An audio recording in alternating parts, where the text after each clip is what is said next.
तो आज आम बनैबा डिनर पाई आलू कोबी रो मिक्स पराठा। से प्रथमे कोबी को चॉप कर नहीं, आलू को ग्रेट कर नहीं, पियाज कंचा लंका धनिया पत्र कसूरी मेथी अजवाइन को पाखरे जोगाड़ी रखिबा। तापरे आमे कड़ाई रे तेल गरम करिबा। सेथिरे आमे लंका आमे जीरा टिके फुटेबा। तापरे सेथिरे कंचा लंका पकेबा।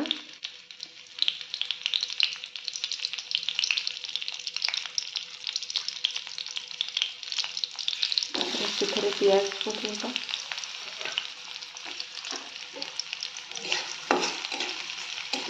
हल्का भाजी नवा।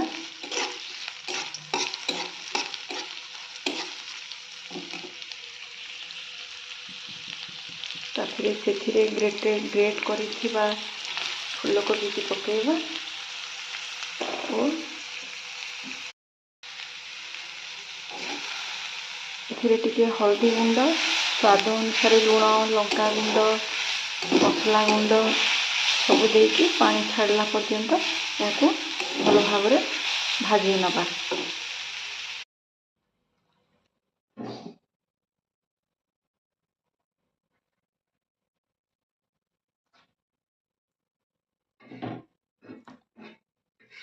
स्टफिंग को एमती भितर रखिकी ताको एमती करनबा।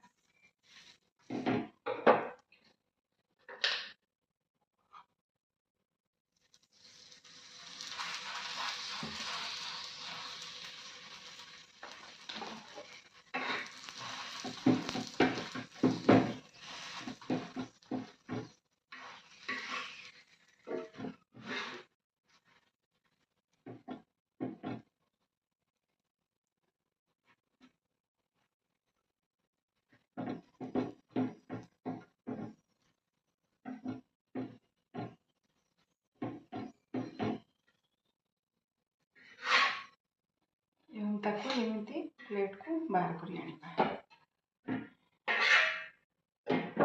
एपरी गोटे गोटे आमे